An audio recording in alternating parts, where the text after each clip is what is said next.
પરંતુ અત્યારે એક મહત્વપૂર્ણ બ્રેકિંગ એ આવ્યા છે કે પાયલનું નિવેદન પણ હવે એની કોપી સંદેશ ન્યૂઝ પાસે આવી છે, જેમાં પાયલનું કોર્ટમાં પોલીસે માર ન માર્યાનું નિવેદન સામે આવ્યું છે।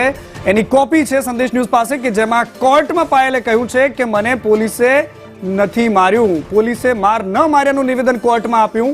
પાયલની ધરપકડ પણ રાત્રે નહોતી કરાઈ। પાયલ ગોટીએ કોના ઇશારે આ નિવેદન આપ્યું છે એને લઈને પણ તપાસ થવી જોઈએ।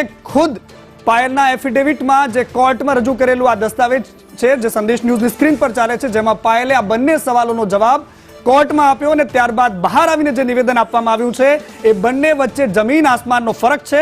એટલે પાયલનું નિવેદન પણ ક્યાંક શંકાના દાયરામાં છે અને આ જ મુદ્દાને લઈને જે રાજનીતિ થઈ રહી છે અને આ કોપી તમે જે જોઈ રહ્યા છો જેમાં પાયલે